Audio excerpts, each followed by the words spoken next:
Welcome to BNEWS Weekly. I'm Phil Gallagher along with BNEWS Director Rich Hosford, BNEWS reporters Robert Parris and John Vias. Community calendar with Maddie Shipka, Peter Brown with the weather, and Matt DiMarzio with sports. Thank you for joining us. Decades after it happened, the Burlington Police Department is making a new attempt at solving a fatal hit-and-run accident. As reported by Fox 25 in Boston, the Burlington Police have released a new sketch of the suspected driver who struck George Aleskovich 35 years ago. According to police, a little after midnight on February 26, 1983, a driver struck Aleskovich at the 128 exit on Wynn Street. Police were told by witnesses that a burgundy car that was possibly an 81 or 82 Oldsmobile Cutlass struck the victim and dragged him upwards of 60 feet before speeding away and leaving the scene on the northbound ramp of Route 128. A witness also told police that there may have been a total of 3 people in the vehicle during the time of the incident. Further, police believe the vehicle would have suffered front-end damage. Aleskovich's family is desperate to have this case solved, Fox 25 reports, and is asking that if anyone knows anything or recognizes the man in the police sketch, to contact authorities. If you have any information, you can call Burlington Police at 272, area code 781-272-1212. The town has accepted a winning bid for the Fire Station 2 project and will award the company with it on Tuesday. During Monday night's Board of Selectmen meeting, Town Administrator Petrin informed the board that the town had received bids from construction companies and had chosen one for the project. That company is Castagna Construction, founded in 1986 and located in Newburyport, which came in below the town's allotted budget for the project. Petrin said the town meeting had approved roughly $8.5 million and the bid was $6.854,000. Castagna has previously developed fire stations in Arlington, Westford, and Raleigh, among many other municipal projects in New England. A separate bid was awarded for the demolition of the existing fire station, and Petrin said the knockdown should happen soon. Water and power has been cut and some dangerous materials, including asbestos, has been removed. Petrin said now the company is just waiting for a demolition permit at this point, and that should happen within the next week or two. Once the building is demolished, the site will be handed over to Castagna, which will then have 14 months to complete the project to meet the requirements of the bid contract. The town can impose penalties if the project goes beyond the deadline. The new station will have 3 bays with room to house up to 5 or 6 apparatus, depending on the size. Most importantly, it will be big enough to hold the department's tower vehicle, which is needed much more on that side of town than on the more residential side. The fire department headquarters, where it currently is kept, is obviously on the residential side of town. The station will also be able to house up to 8 firefighters rather than the 3 the current building was designed for. During the May 2016 meeting, Fire Chief Steve Yetman said this is a critical project for his department. The growth on that side of Burlington has far outpaced the capabilities of the station built in 1971. For one thing, he said that along with the tower, the new station would have room for a dedicated ambulance, another piece of equipment needed in that location. Though the Maytown meeting is still months away, the town is already hard at work on preparing the FY19 budget. On Monday, the Board of Selectmen voted to approve the current proposed budgets for a variety of town departments. This is still early in the process, and many of the details will be worked out with the Ways and Means before a full budget is proposed to town meeting. Town Administrator John Petrin started the discussion by outlining the guidelines the departments are working under. He said the goal is to have a fiscal year 19 operating budget that is no more than 3.25% higher than the fiscal year 18 budget. He said that after initial discussions with town departments, the operating budget increase they are looking at is in the 2.75% range. However, that does not include the school department, which tends to trend higher in its increases. Petrin explained that some of the factors behind the increase, one is an additional police officer, which was previously approved as part of a 5-year plan to bolster the department's ranks. Another factor will be an increase in the DPW department for the water division. Petrin said a request for 2 new positions was denied last year and that they would be back with another request this year. That request may be 2 positions again. Overall, he said the increases in other departments will be modest and well within the guidelines. He was quoted as saying, "I want to thank the department heads for the following guidelines, for not asking for anything outrageous," Petrin said, adding, "This year we needed to pare back as it was not much of a growth year." A new boutique hotel has opened in the 3rd Avenue Development Project. BNEWS Director Rich Hosford went to take a tour and has this look. First Manhattan, then Austin, Texas, then Napa, California, and now Burlington. The Archer Hotel has opened its 4th ever location right here in Burlington's 3rd Avenue Development Project. The boutique hotel invites guests to a unique experience centered around the eponymous character Archer, a well-traveled, eclectic, good-humored, welcoming presence who informs much of the hotel's designs, features, and amenities. You know, Archer is really not what is Archer, but who is Archer. And he's our consummate host and vision behind the scenes, and so really the focus is on the hospitality and us welcoming you into his home. And he wants you to experience all the experiences that he's had throughout his world travels. And so, you know, upon arrival, everyone receives a welcome amenity of 2 Fiji waters and salted caramels. And as you stay with us, you receive a daily turn-down treat. So I think, you know, Archer's focus is really bringing back hospitality into the world of travel, and that high focus on the traveler in your experience rather than just a bed in another room. The character of Archer and the story of his home influenced almost every aspect of the hotel's atmosphere and character. So again, welcome you into Archer's home, and so the different feels throughout all of the lobby space is that you know, we have a library which also is our business center, but it has soft seating so you can sit down and really enjoy yourself like you would in Archer's library in his real home. You have Archer's kitchen and bar, so this is really him welcoming you into his kitchen and home, and so you know, a casual elegance, and he wants you to feel comfortable. It's not you know, bites, bowls, and grilled items, so really fantastic hamburger with a lovely drink to accommodate with that. You're going to have the fireplace as we see behind us. You know, you would sit in front of the fireplace in someone's living room and have conversation and have a cocktail. It's a really lively atmosphere. We want you to feel comfortable as you would coming into a friend's home. The hotel offers a number of amenities for its guests. We are high touch, which is full service. So we have an indoor pool, a fitness studio. We have a concierge, which is our front desk hosts. So they're capable of assisting you with any of your needs. Archer's Kitchen and Bar is our lively cocktail bar, which is open for breakfast and again for dinner. So that, you know, we're really focused on, you know, craft beers and you know, amazing fun cocktails and the atmosphere. Archer's Kitchen and Bar has a billiards table and outdoor seating. And then added value about being a boutique and independent property. We also have over 7,000 square feet of meeting space. So we have a 2,300 square foot ballroom, a hospitality lounge, and an executive boardroom. But what about the rooms themselves, where guests will be spending much of their time? We have 147 luxe guest rooms, 4 different palettes. So we have a classic king, a double king, and a deluxe king studio, and Archer's Den with walkout balconies. So every room has very similar amenities. You'll have a refrigeration capability, Wi-Fi, internet access in all of the guest rooms, 5-star bedding, Euro plush mattresses, really that comfortable feel. Everything's going to be very sleek within the room, so when you walk in, not a lot on the countertop. And so, you know, the experience is really about you coming in and feeling comfortable in the different rooms.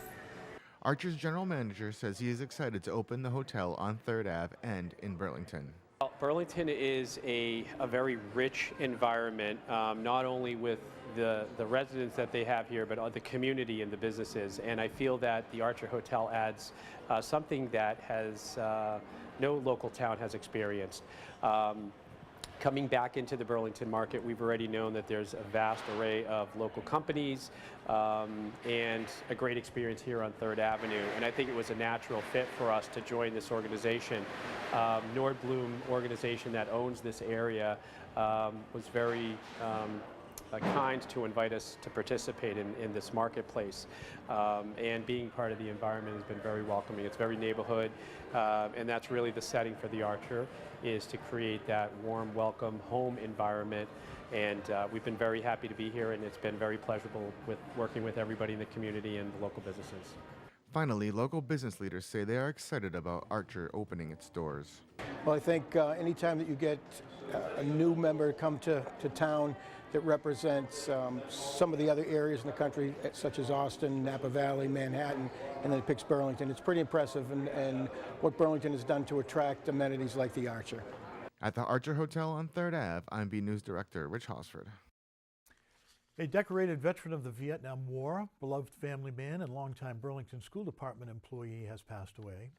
Kenneth Charles Ramsdell passed away after a brief illness on Saturday afternoon, February 10. He was 72 years old. Ken was born in Woburn but raised and educated in Burlington. After he graduated with the BHS class of '64, he enlisted in the United States Army and served 2 tours of service in the Vietnam War. For his service, he received the National Defense Service Medal, the Vietnam Service Medal, the Army Commendation Medal, and the Vietnam Campaign Medal. After completing his service, Ken spent many years as a member of the American Legion, Burlington Post 273, and as an officer in the Burlington Allied Veterans Council to help fellow veterans. Ken also worked as a custodian for the Burlington School Department for 32 years. He worked at the high school, the Memorial School, and Pine Glen schools, and enjoyed the colleagues and the students. Read his full obituary from Sullivan Funeral Home on our website at www.bcattv.org/bnews. Excuse me. Burlington High School students took to the stage this week for the annual Poetry Out Loud contest. BNews reporter Robert Parris went to check it out and files this report.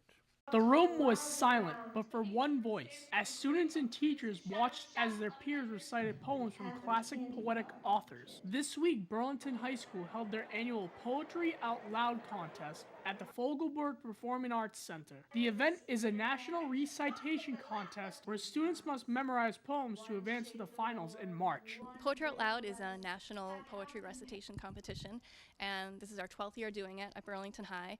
Every student in their English class chooses a poem, memorizes it, and recites it in their class. And then from there, they pick 2 winners in every classroom who go on to the semifinals. After that, we pick 1 winner for each period and 1 wildcard winner, and we have 8 finalists who come here. So teachers and students have been working on it for about a month. There's a lot that goes into it, and the Huntington Theater in Boston runs a statewide competition where our finalist from today will go in March. Every BHS student is required to do poetry out loud in their English classes, but only a selected few make it to the finals. In English class, the teacher says, okay, it's poetry out loud time. They have usually a week or so to go through the poems on the site and pick a poem of interest to them. We hope it's something that means something to them as personal.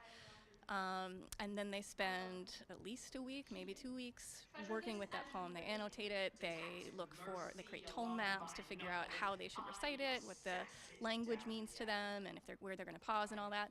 Then after that time of preparation, they recite in their own classes, and then last week we had the semifinals. So the finals only had 1 week to prepare a second poem. There were 8 students who made it to the school finals this year, but only 1 could come out on top. You have to do it in freshman year through senior year. And the first year I made it to semifinals, and from there I realized that it wasn't as bad as what I made it seem like, so then I continued to keep trying on. I mean, it was good because last year I did my poem and I had to restart it. So this year was the redemption year, and I didn't think I was gonna win. I just wanted to have accuracy, I guess. Zion had to practice 2 different styles of poems, one for the first round and another for the second. The first poem I did was Here by Josh Mahegan, and it just reminded me of how I'm gonna come back here, when I go off to college, and everything's gonna be the same, and I'm gonna be like, oh, everything is the exact same, but the things that are changing is not what's around me. It's the people, it's the house, it's all that stuff. And then the other poem was about a man's father who had passed away, and he was talking about the different ways of dealing with grief, and it really spoke to me. One of the biggest fears of performing during Poetry Out Loud is making a mistake and having stage fright. very scary. But once you do it, you kind of black out and you don't remember anything. Half the time I leave and I'm just like, did I even say my poem? That's about it. Yeah, it's not easy because you certainly have students who are into poetry, but the majority of students are not. So I think what's nice about Poetry Out Loud is it forces students to read through quite a few poems and find something that they think is meaningful. Some choose it based on the line length or if it's easy to remember, but most of them really find something that means something to them. The part about being on stage, that's nerve-wracking for anybody, I think. Some are more familiar with the stage than others, but for the most part, they have to get their nerves out, practice on the microphone. We have a few meetings to get them settled. But it's hard. That's hard work to get up there for students. Finally, poetry means something to everyone. I hope everybody takes away an enormous love of poetry, who shares, I have a huge passion for poetry, and to see people on stage reciting words, bringing them to life, I really hope that students get something out of that they don't just look at poetry as words on a page, but something that's really meaningful and powerful. From the Fogelberg Performing Arts Center, I'm Robert Paris for BNEWS Weekly. Temple Shalom Emeth hosted a talk by Eva A. Malona, Executive Director of the Massachusetts Immigrant and Refugee Advocacy Coalition, to talk about the Dreamers, the young immigrants brought into the country at a young age, who have relied on the deferred action for childhood arrivals to stay in the country legally. BNews reporter John Vias went to check it out and has this report. This past Friday night, Temple Shalom Emeth held their weekly Shabbat service, informing the community and guests about the Deferred Action for Childhood Arrivals, otherwise known as DACA. The purpose of DACA is to protect eligible immigrant youth who came to the U.S. when they were children from deportation. The program was established by the Obama administration in 2012 and was repealed by President Trump in September of 2017. Participating individuals are sometimes referred to as the Dreamers, and each day another person loses their job and fears arrest and deportation. The Temple invited Eva Malona, Executive Director of the Massachusetts Immigrant and Refugee Advocacy Coalition, also known as MIRA, to speak about the current situation and how the community can help the Dreamers. So this was a really special service, and the topic of social justice was to get highlights what's happening with the Dreamers. A wonderful crowd, a wonderful service, very meaningful, and people very engaged and really feeling what's happening with the young people who are living in limbo and don't know what's going to happen to them, and facing possible deportation if Congress doesn't act and pass a DREAM Act. In Massachusetts, we have over 1 million foreign-born residents, many citizens and some who are not. We work among them all the time. We travel on the roadways with them, on the T. We live next to them. They are our neighbors. We welcome them. I think at MIRA we are trying to really make sure that our whole country treats immigrants and refugees the way they deserve to be treated. Miss Malona has been part of MIRA, dedicating her life to helping the Dreamers stay in the only country they know as home. We wanted to make sure that the congregation and all our guests really understood what DACA was all about. You hear so many different stories in the press, and we wanted them to hear from someone who's working on the front lines and has been for a long time. Ava's an immigrant herself to this country, and it's important for our congregants to hear what's really going on and how they can be a help in this situation. It's very, very informative and valuable and interesting, I think, to hear more of the details that she was able to give us of what the status is now and what the challenges are in the future. I found her speech very, very interesting, and I think it's important to have a speaker like that from time to time at the Temple. Not so much to espouse a certain political point of view, but just to get information about things the way they are and how they're progressing. I reached out to the audience, but I'm also reaching out to the viewers to stay engaged, to be part of this wonderful policy discussion and leave the politics aside and focus on what's right for our Commonwealth and what's right for our country. And what can the community gain from this informative presentation? I hope that they will gain an understanding and knowledge of what's going on so that they will be more aware, that they will get involved, that they will check out Mira on their website, that they will stay abreast of what's going on. And my fervent hope would be that they support the Dreamers. An appreciation of all of the 1 million foreign-born residents in Massachusetts and what they contribute to our state.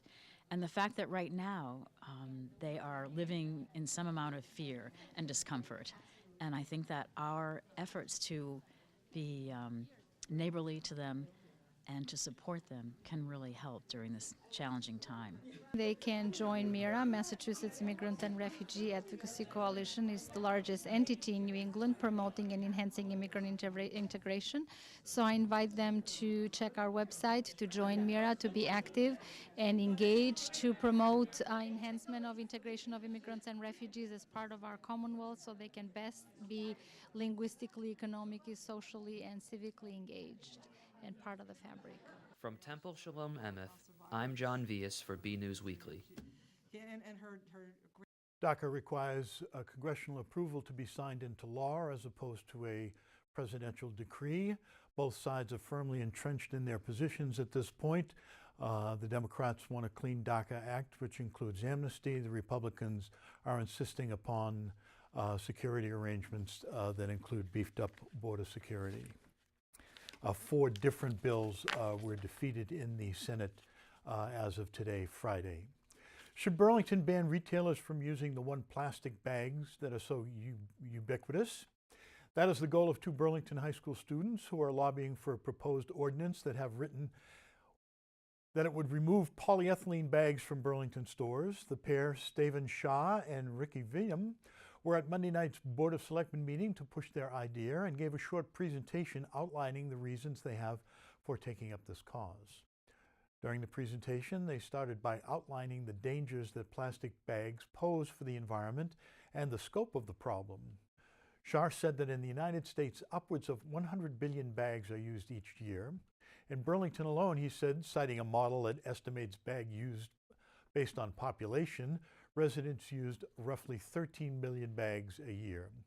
Vidam then took over the presentation and highlighted the dangers the bags pose. He said one big problem is that they are not recyclable through normal recycling processes. In fact, he said they often clog up the machines at recycling centers. Many find their way onto the ground where they litter the environment, damaging the beauty of the communities. They can also linger for centuries. The ban would be enforced by the town administrator, who would, when notified of a violation, issue a written warning for a first offense. Subsequent offenses would bring a fine that would start with $100 and increase by $100 each time after that. Board Chairman Chris Hartling asked about the difference in cost for retailers between plastic and paper bags. Shah said that normally plastic bags cost stores 3 cents each and paper bags cost about 4 cents each.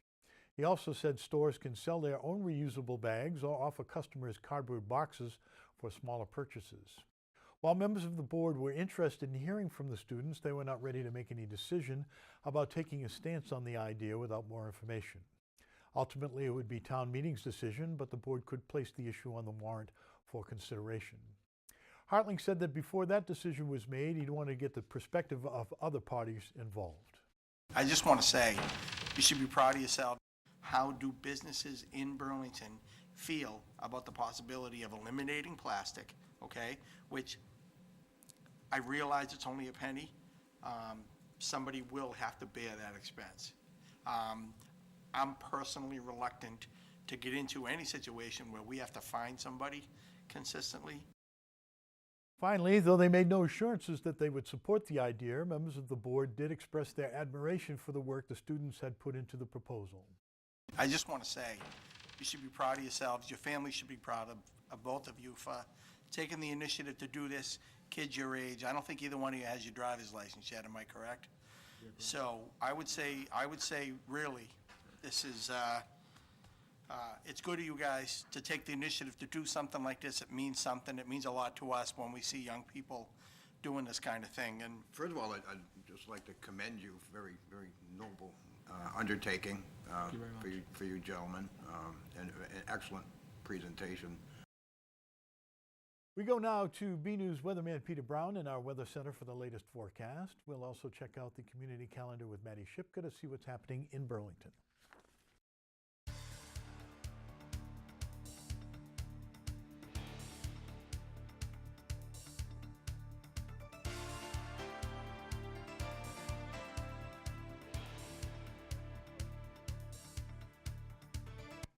Well, hello everyone. This is Peter Brown with a look at your weather for the next 7 days. Now, starting out our period here, we're going to see temperatures actually kind of mild. Temperatures on Friday around 50. Now, this is a little bit deceiving here because we're going to be seeing this high temperature kind of early in the morning. So as you're heading out the door, heading to work, getting some of your morning errands done, that's when we're going to see the warmest weather on Friday.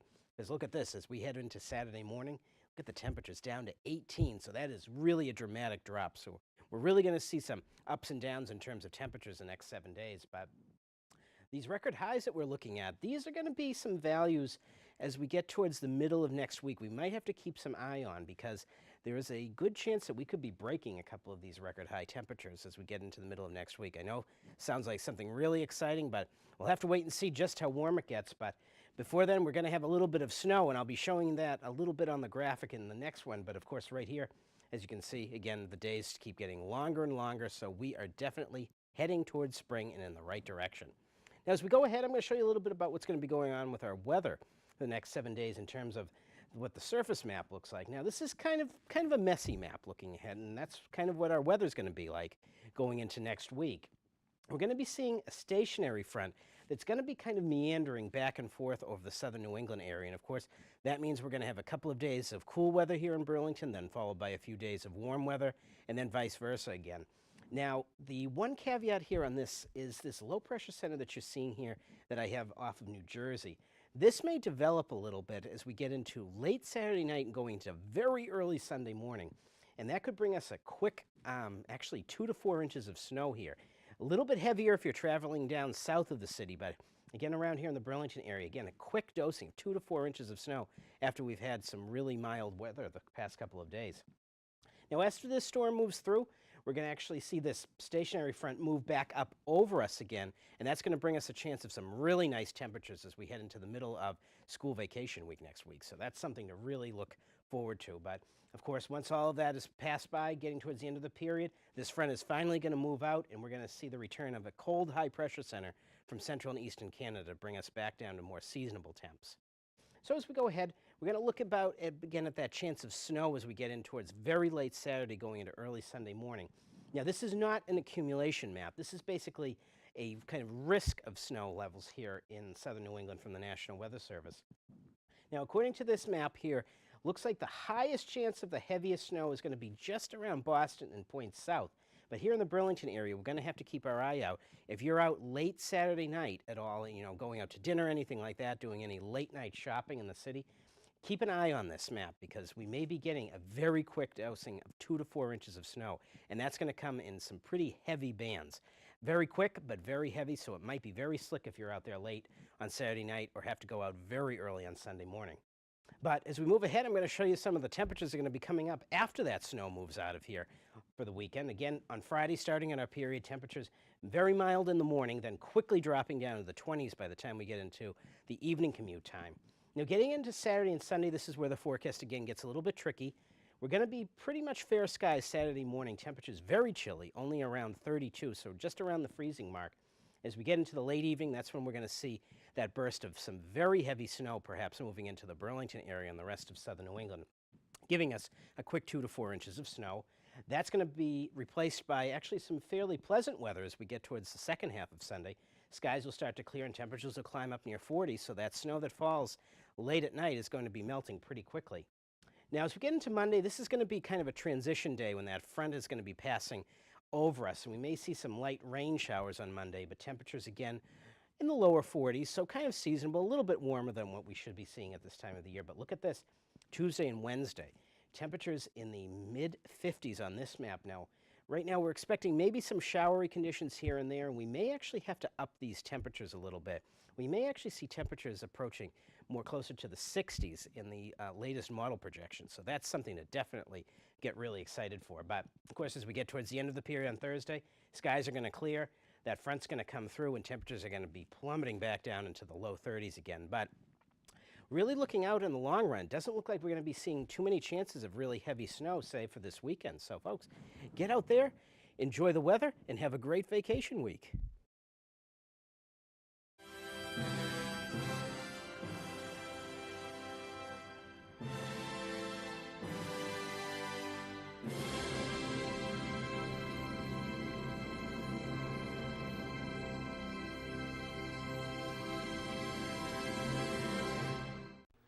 Hello, I'm Maddie Shipka, and this is your community calendar. It's a bird, it's a plane, it's a shadow puppet? On Tuesday, February 20th from 11 a.m. to 11:45 a.m., the Burlington Public Library will be having a fun and interactive puppet show called Mr. Vinny's Shadow Puppet Show. Mr. Vinny uses an old-school projector and a homemade shadow puppets and plays games such as What's the Shadow, as well as tell stories like The 12 Little Pigs and the Big Bad Pineapple. The event is best for kids ages 3 through 9 and their families. The event is also free. For more information about the presentation, visit burlington.org or call 781-270-1690. The Burlington Players are back. From February 23rd through March 10th, the Burlington Players will be performing another play entitled One Man, Two Governors, written by Richard Bean. The play tells a story about Francis Herschel, who is unexpectedly fired from his band and finds himself working for two bosses who are connected to each other in wildly improbable and surprising ways. This comedic play is an updated version of Carlo Goldoni's classic drama, The Servant of Two Masters, which is set in Brighton, England in the early 1960s. Everyone is welcome. For more information, showtimes, and to buy tickets, visit burlingtonplayers.com or call 781-229-2649. Come and show off your impressive dance moves. On Saturday, February 24th, from 10 a.m. to 12 p.m., the Kitty Academy in Burlington will be having a dance party. Come on by and move and groove, shake and bake, and any dance moves that your heart desires. No skills required. Everyone is welcome. The event is free, but pre-registration is required. For more information and to register, visit kittyacademy.com or call 781-362-4755. I'm Maddie Shipka, and this has been your Community Calendar.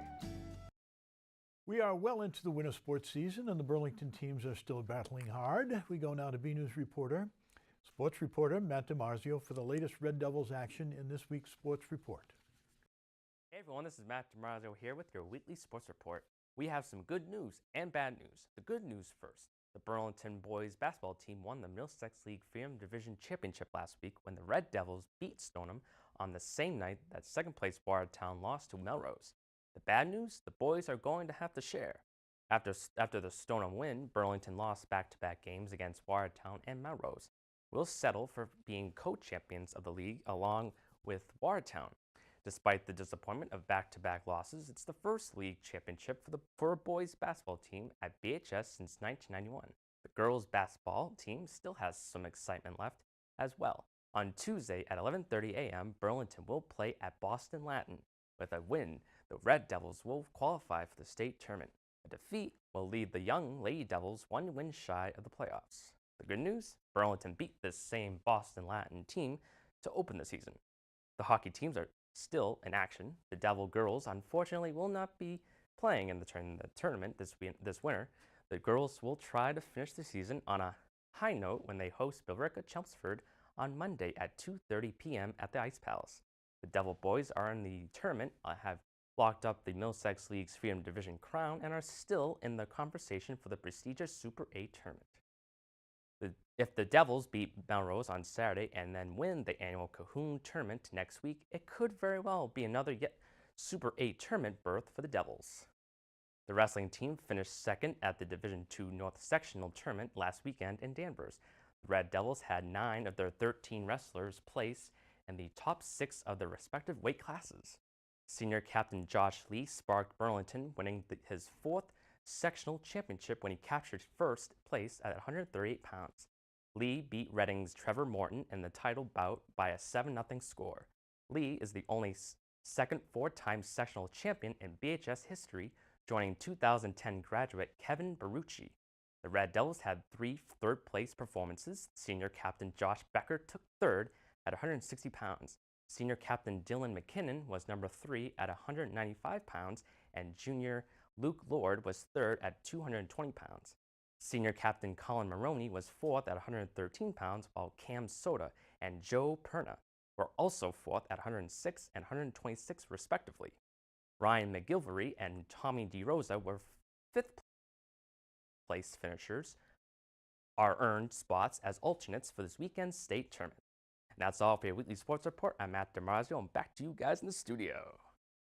Another week, another photo to highlight. This week we have a look at Valentine's Days from the past. It is from the Burlington Public Library and shows a collection of Valentine's Day cards that date back to 1880 through 1940 and were provided by the Burlington Historical Commission. Did you know that originally the day remembering St. Valentine originally had nothing to do with romance? It was not even in honor of one St. Valentine, but 2. The first was Valentine of Rome, a priest who was martyred in 269 AD, and the other was Valentine of Terni, who was martyred under the persecution of Emperor Aurelian in 273 AD. It wasn't until Chaucer's poetry in the 14th century about Valentines linked St. Valentine's Day with the romance that was the start of the modern day holiday that then started to form. So apparently Chaucer might have worked part-time in a florist. So there's your history lesson for the day. We like to see your photos. They could be of something you see around town, the weather outside your own door, or photos of your family members, friends, and pets. Whatever you think is interesting and would like to share, we'd like to see them. Email your photo to bcat@bcattv.org with the subject line, Photo of the Week.